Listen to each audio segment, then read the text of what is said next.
Well, good morning to everyone.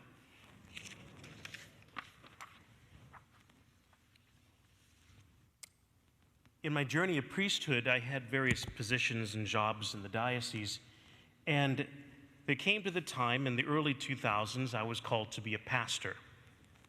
I was the pastor of a small parish about 45 minutes south of here. And during that time, when I finally got things settled in the house, and I got it all clean, put furniture in it and stuff like that, and I decided I'm going to invite some of my priest friends to come for dinner.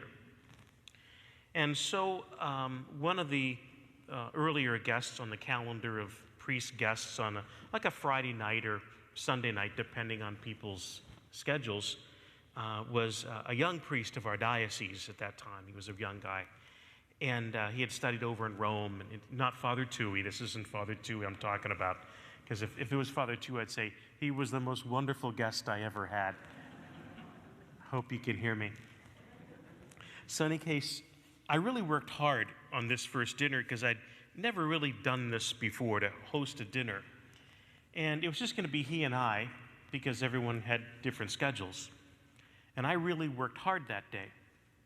I remember calling him up earlier that week. Hey, just reminding you, Friday evening, be here around 4:30, 5 o'clock. We'll have evening prayer together and then have a nice Italian meal. Oh, that'd be great, that'd be great, that'd be great. So I'm working like a dog on this particular day. Homemade meatballs, antipasta trays, and cheeses, and homemade bread. And I really did it. I thought a pretty decent job. I worked really from right after breakfast in the morning up to the time to serve the dinner. Well, in any case, using the best of ingredients, I lay this meal right ready to go. I staged everything. That's what I saw my parents do. You stage it and you bring it out in courses. So now it's about 10 minutes to 5. 5 minutes to 5. The 5 o'clock bells are ringing in the church. There's no guest. Oh, okay. It's a Friday evening. Traffic can be heavy sometimes. I'll wait. 5 minutes after. 10 minutes after.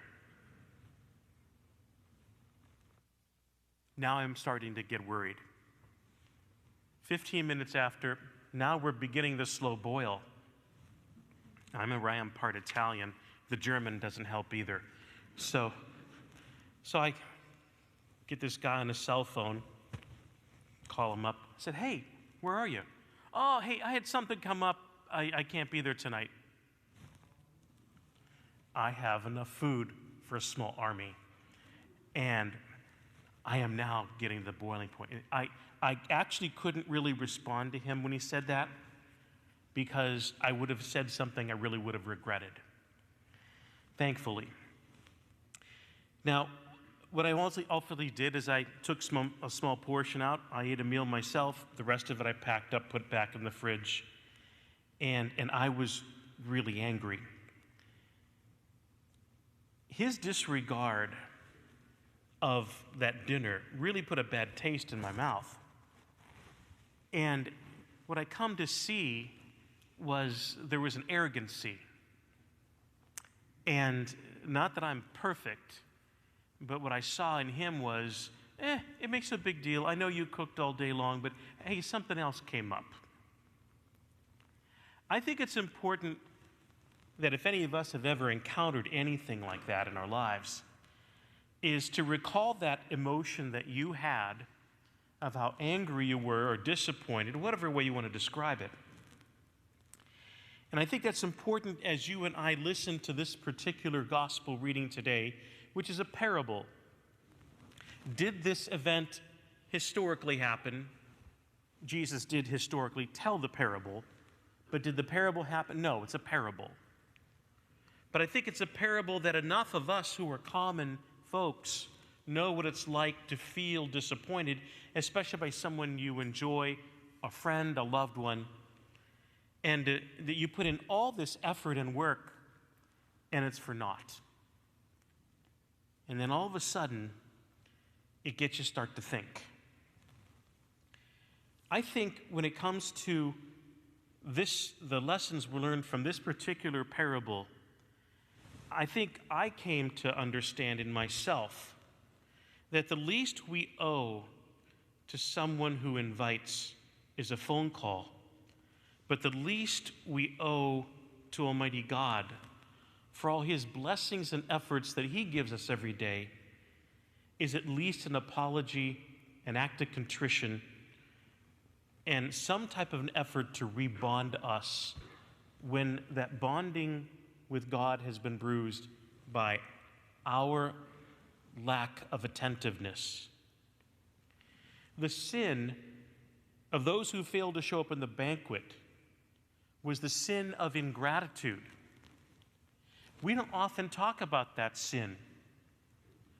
In church, we may talk about other types of sins. You shall not kill, you shall not steal, etc. But this is one we don't often address. But looking in my own life, I think this is the sin that I see is most common in ordinary people's lives. Because our feelings get hurt, but also, too, is that the relationship becomes strained. This sin of ingratitude is the sin of those who take friendship with God for granted. Sometimes theologians will call this the sin of presumption. Oh, it'll be okay. God will forgive me. It doesn't make much difference. Contraire, it does make some difference. The only antidote that I have found for this type of a behavior is a sincere desire to recognize our failure and to begin new once again. To begin to be people of our word. To reach out and to live with a sense of virtue. To be conscious of our promises, our friendships, and the people that we love.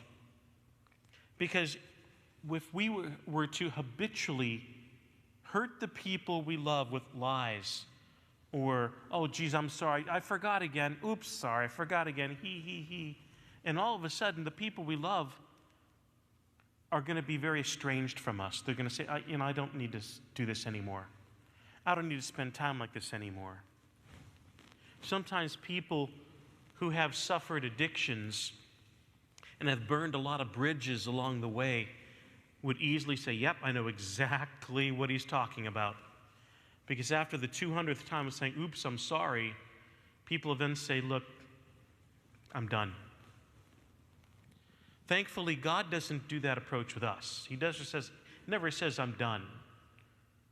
But he does say, I think it's time to, stand up straight and to do what's right.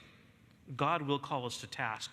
And that's what Jesus did in this little story that he's sharing with some very important religious leaders. He's calling them to task because he sees in their lives they're capable of better. These men who are the Pharisees, these men who are the scribes, the Sadducees, and all the others, religious leaders, your people look up to you for heaven's sake. They see you as men who have studied and memorized and prayed, and you've connected all your life.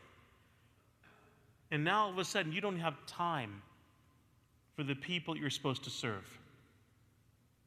You don't show a good model. And I think that is the core of this particular gospel today. Jesus is trying to tell them to, look, open your eyes. Look at the good things you can do, how you can connect people with God, a sense of new hope. But no, you're too arrogant.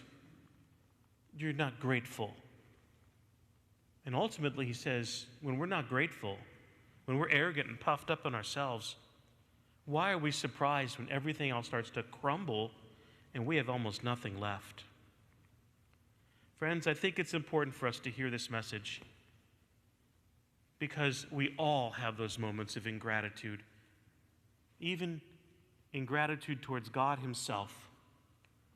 So now we need to open our hearts and to really treat God and our loved ones with a brand new tone, that what they do for us, as well as who they are for us, is revered. In the end, I did forgive my friend, but I insisted from that time on, I didn't do the big meal. I used canned sauce.